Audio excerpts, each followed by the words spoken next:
And action. Hey everyone, and welcome back to the podcast.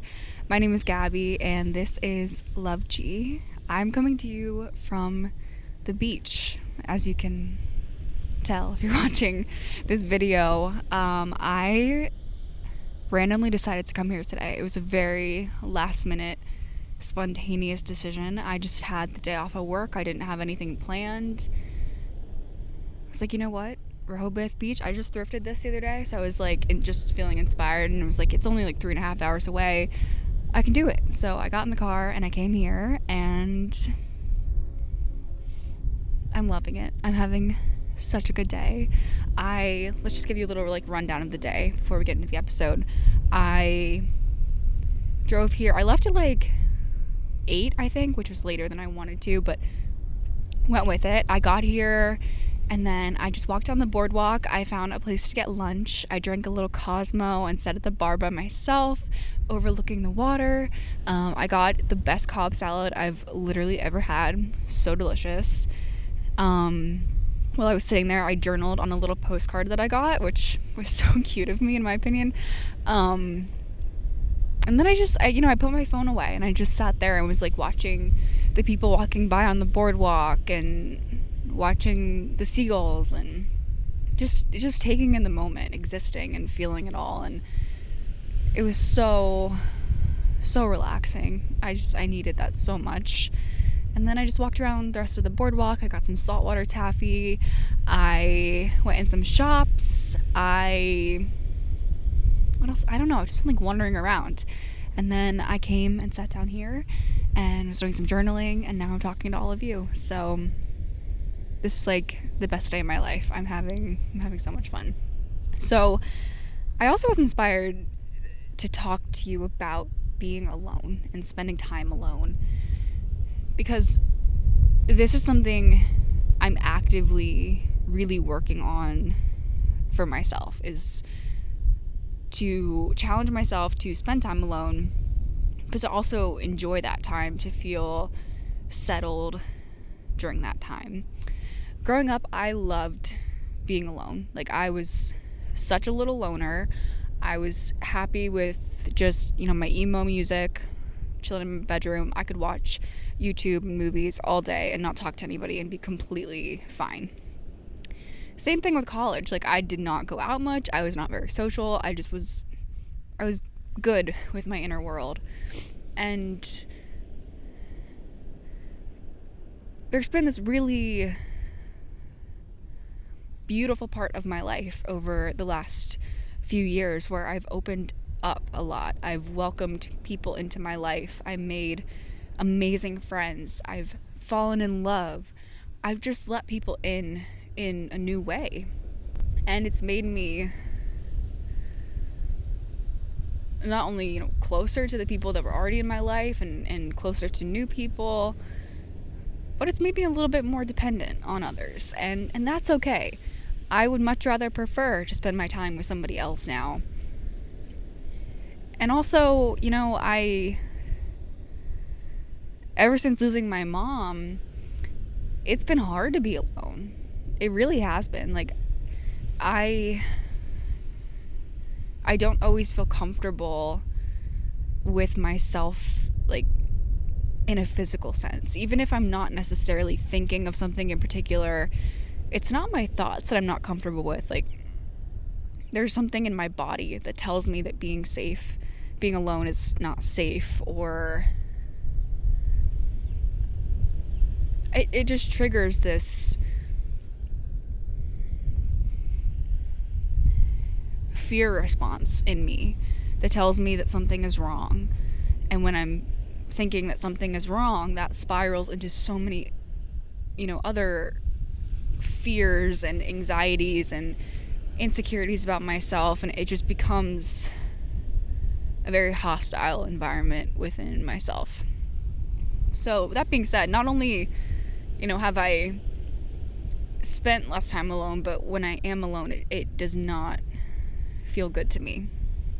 So I made it a point of mine to spend more time alone, to be conscious of my alone time, even if it doesn't feel comfortable, to challenge myself to sit in it, whether that's being at home and putting my phone in another room and going into my bedroom and trying to take a nap or watch a movie, just being with myself. Or doing something like this, like getting away, like being physically distant from my home and my life and all of the people that are usually around me. It's different. It's absolutely different, but I think it just takes pushing myself to do it. Also, if you can hear that wind, it's ambiance. I'm at the beach, like, this is beautiful. I mean, you're looking at me, so you have a great view as well, but I'm looking at the beach and it's lovely. I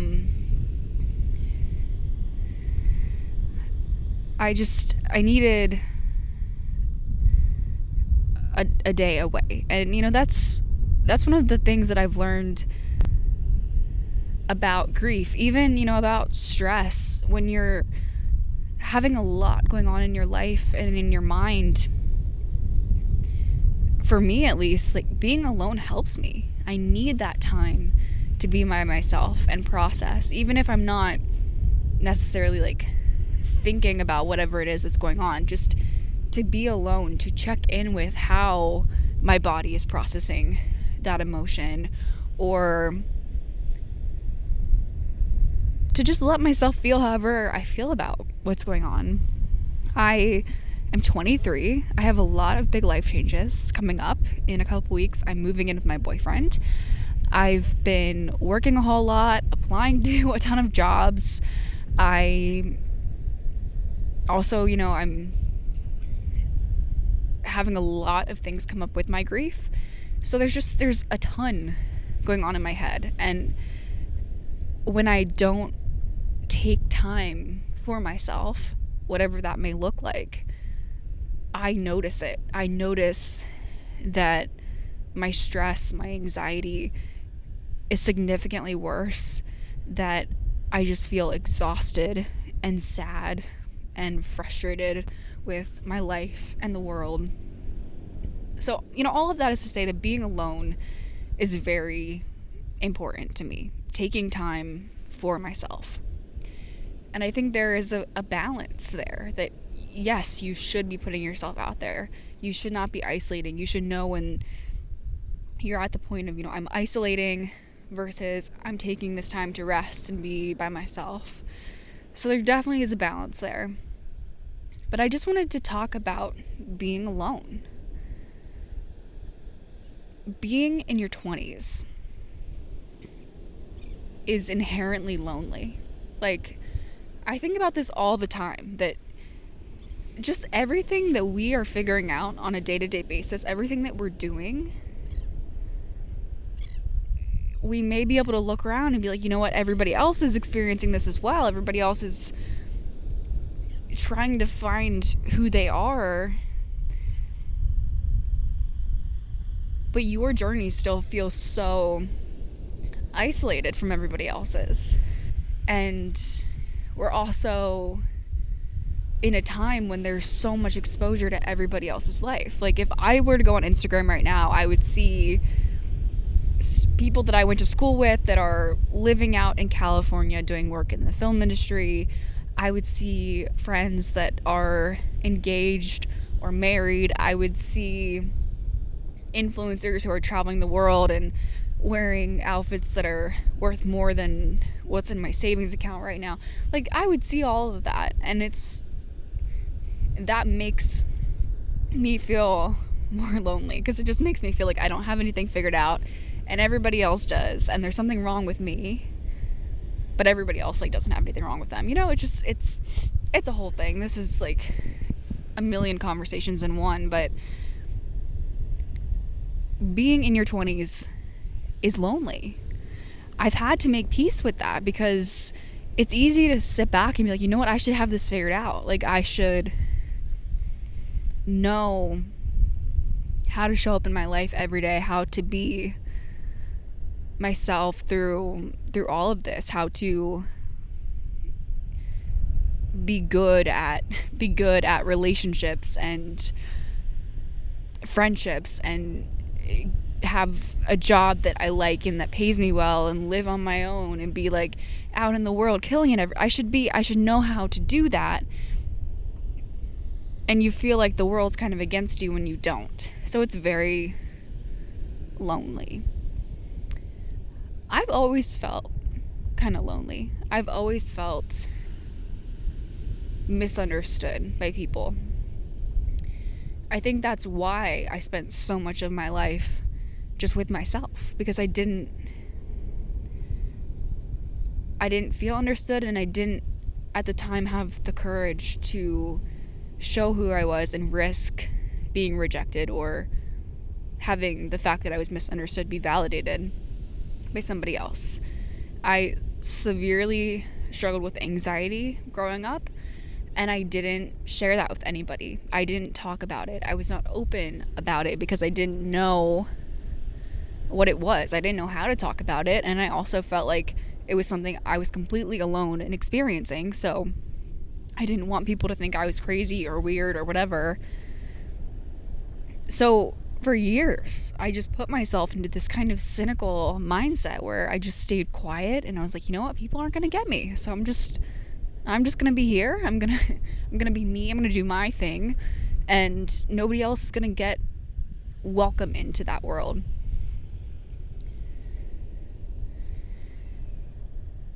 And I think that that's really telling of not only struggling with your mental health, but just struggling to understand yourself and to know who you are. It breeds insecurity. It makes you feel like you are not worthy of being seen by other people. And then I lost my mom, and suddenly I found myself having this really complex part of me that was already complex, suddenly further complicated. I felt darker. I felt heavier. I felt like absolutely nobody in this entire world would ever understand me. And to this day, I really struggle when people don't understand me. It was Mother's Day recently, and I just kept looking around and thinking, like, nobody understands how hard this is for me. Like, the day itself was fine, and then as I was going to sleep, I just was thinking, like, nobody understands. Nobody gets this. And even if that's not true, two things can be true at once. Like, there might be people out there that understand, but also, like, nobody understands your exact experience. Nobody understands exactly how you feel. And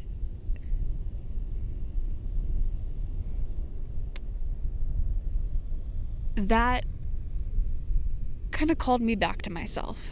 That's why I have been thinking all week, like, what could I do to get out of my comfort zone and spend some time alone? And that's why I'm here today. Because I went through that journey of opening myself up to other people, letting myself be seen, letting myself be messy and complicated and sad and sarcastic and all of the things, and just throwing it out in front of the people that are in my life that kind of take it all and just love me anyway. And it's special. I'm so grateful for the fact that I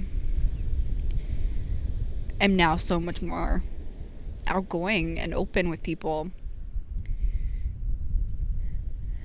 But then there's still that part of me that fears being rejected.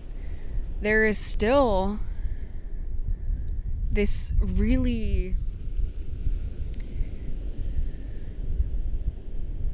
intense need to be understood. And if I'm pouring all of that out there, Not only am I expecting people to take it and love me like they do, but I'm also expecting them to understand every part of it. And it's really discouraging to me when people don't. And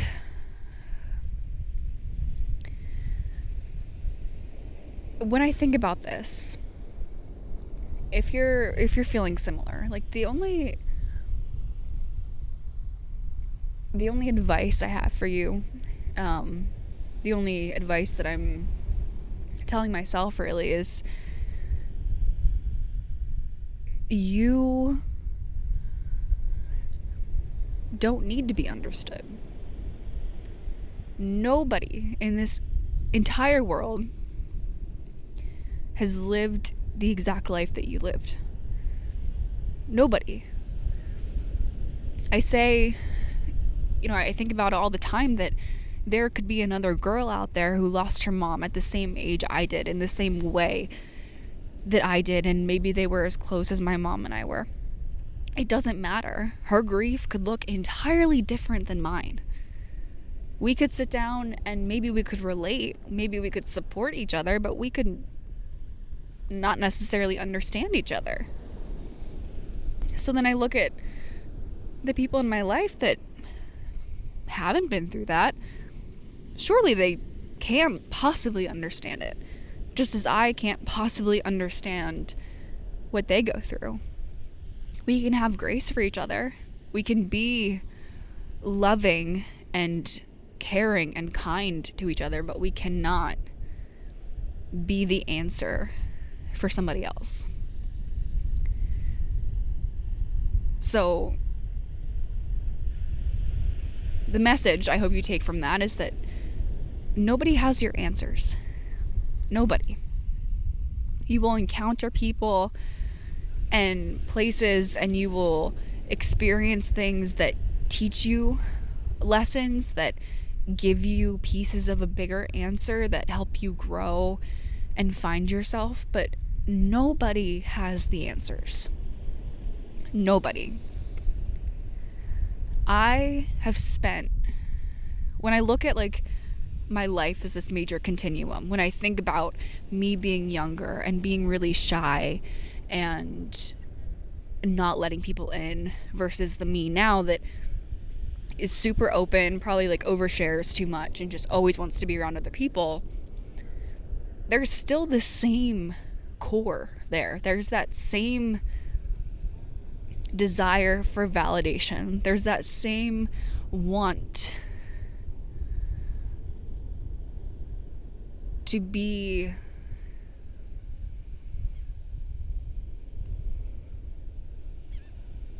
trying to think of the word.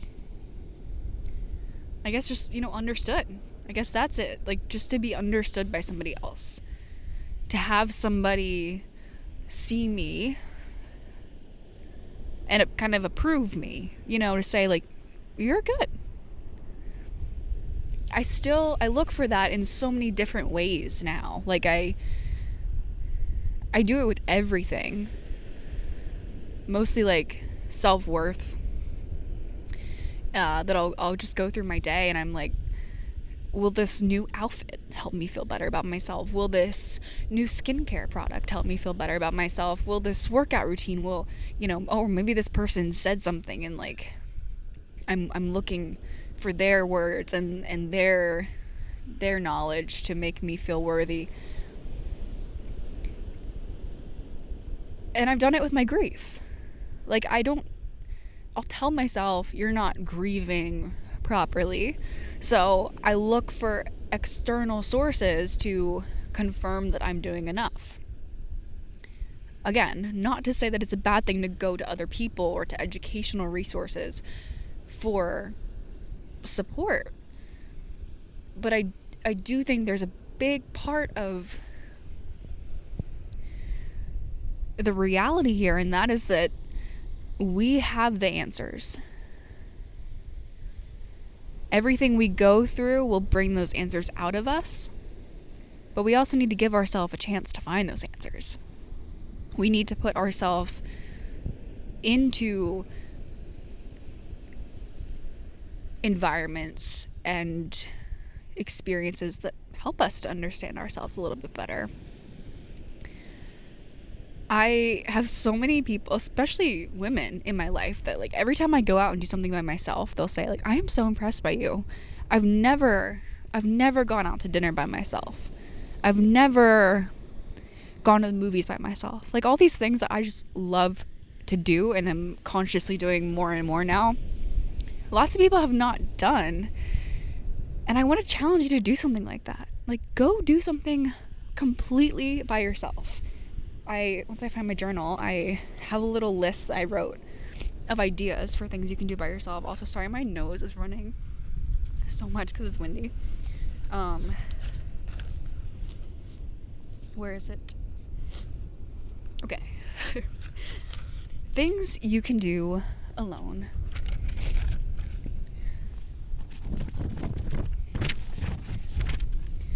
Make a Pinterest board and go thrift an outfit.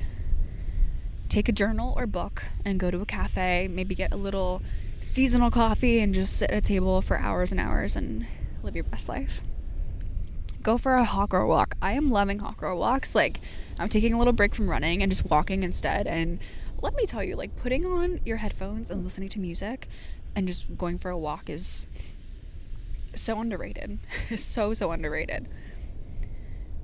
Maybe try a new workout class. That's not technically alone because you'll be around other people, but go alone. You know, you don't have to wait for your friend to want to go with you. Like, just go. If there's a class you want to try, go do it.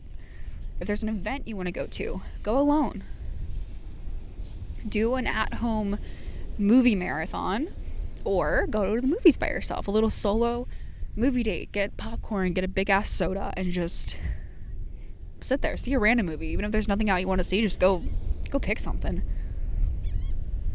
Maybe do something your inner child would love. Like, I know my inner child would love if I took a day to just like build Legos and play Minecraft. Yeah, something like that. You could take a nap. Again, I'm so into napping lately. I think naps are very underrated. Like a little hour-long power nap. Maybe that's not really a power nap, but you know what I mean. Like, take a nap. It's so good for you, in my opinion. You could cook your favorite dinner and make a whole event of it. Like, light candles, put on some Italian music, pour some wine, make pasta. Make it a whole little romantic evening with yourself. Go sit at a bar or restaurant and eat a meal alone. Get your favorite drink and sit there and drink by yourself. Or you could do something a little bit more dramatic. Go on a whole trip by yourself. My friend Julia just went to Mexico by herself. She's been to Paris alone. Like, she's so cool. I love the concept of solo travel. Last year I went to New England by myself. I did a whole road trip and I just went to all these different places through New England. And let me tell you how refreshing it was to just be completely on my own schedule. Like, I don't have anybody I need to tell where I'm going to be. I don't need to ask anybody else what they want to eat. Like, if I'm hungry, I'm going to go get something. If I want to stop and get ice cream, you know what? I'm going to get ice cream and I'm going to sit here and I'm going to eat it and enjoy it. Like, I'm not on anybody else's schedule. There was a day I drove across Rhode Island and then I was like, wait a second, there's something I want to do on the other side of Rhode Island. So I drove back and then I drove back again. Like, I was just doing whatever the hell I wanted because I was by myself and I could. And I haven't traveled by myself for a while. I was on a kick there where I was doing a lot by myself. I went to New Orleans alone. I flew home from Vegas by myself. I did a lot when I lived in LA. I did a lot by myself out there.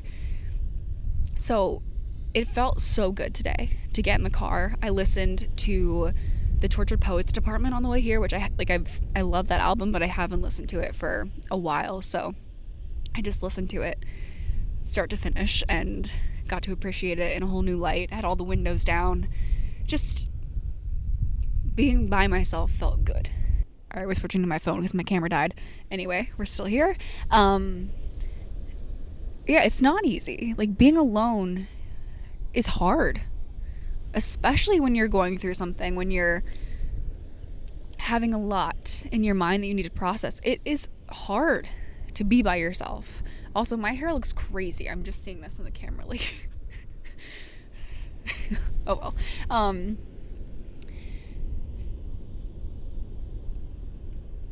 I think it takes a little bit of exposure therapy, of doing it consistently, of putting yourself in that uncomfortable situation, even if it is challenging, even if you do hate it. For me, there have been a couple things I've done by myself that I have not had a good time. Even today, I notice, like, I'm more aware of whatever's going on in my mind. Like, if I'm feeling anxious about something, if I'm feeling insecure, like, I'm more aware of it. But then I sat down for lunch, and I was at that little bar drinking my Cosmo, and for the 20 minutes that I was there, well, more than that, but for the period of time I was at lunch, like, everything just felt so calm and okay, and I was not overthinking everything for once. I felt light. I felt not so complicated. And that's why I continue, and why I encourage you to continue to put yourself out there, to spend time alone, even if it's challenging, because there will be a moment, whether it is a very short moment, maybe it's 10 seconds, but if you have any capacity of time where you remember that you are enough exactly as you are, that you have you, and that is the most important thing in the entire world, even if you have a short moment of understanding that, of knowing that, of feeling that, that is genuinely all that matters. That is an experience worth having. I'm learning in grief, as grief gets more challenging to me, as I'm feeling more sad and I'm missing my mom. I'm having to remember that I have me. I don't need other people to understand. Yes, I need other people. I need people in my life to talk to. I need my boyfriend to hug and kiss and cuddle with. I need the women in my life to go out and shop with me and have long dinners and talk about life. And like, I need that. I need people. We all need people. But we also need ourselves. And we need to remember that we have ourselves. I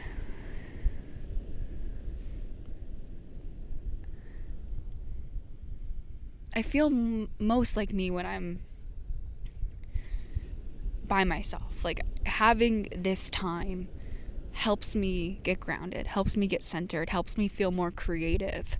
It helps me to check in, and like I'm able to go into stores and like really be aware of like, okay, that's my style. Like, I love that, or you know what, I hate that. Like, it's this time where I'm just so me. And that helps me then to go into my life, my relationships, my career, more me. It helps me to know who I am. One of my dreams is to travel abroad by myself. I would love to go to Bali by myself. So we're manifesting that today, but I think that sounds absolutely terrifying, but also so fun. Like, just to get on a plane and go somewhere really far away where you can't speak the language and just exist. Like, I'm the type of person, like, if I know I'm going out to a certain restaurant, I look at the menu beforehand. Like, I try to have everything planned out. I think about my outfit that I'm going to wear like a week from now. And again, I overthink everything. If you haven't picked that up by now. I overthink everything. And I'm trying to ask myself, like, what would happen if you just exist? What would happen if you don't overthink things? Like, right after this, I'm kind of feeling some boardwalk fries. Like, what would happen if I just went over and got them? If I didn't sit here and think about it for 30 minutes before I actually went and got them, or didn't get them and then, wished I had my boardwalk fries. Like, what would happen if I just existed?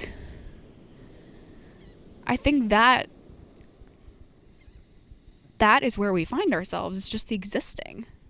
When we're out living our lives and doing what feels good to us, what helps us feel more centered, that's where we're finding our answers. So I hope you take some time to yourself at some point this week. Do something for yourself, even if you just go for a walk by yourself. Like, just do something for you. Spend some time alone. We got this. I get it. Being alone is terrifying. Feeling lonely sucks. And, for anybody grieving, I can understand and empathize with you that how isolating that is when you're missing somebody. I miss my mom so much, and I'm finally letting myself admit that I miss her. Like I said, I wasn't very social growing up, so if I wasn't alone, I was with my mom. We did so many things together. We would go out to get coffee, pick up Chipotle and sit at home and watch TV and eat together. Like, just, those little things that you take for granted of having somebody else's presence. But something else that being alone has awarded me is to feel closer to her, to be more aware of the new presence that she has in me. So, yes, I'm going to continue to spend time alone, to do little things like this, be spontaneous, be young, have fun, go out, live my life. And I hope you can do the same. Thank you all for watching, and I love you.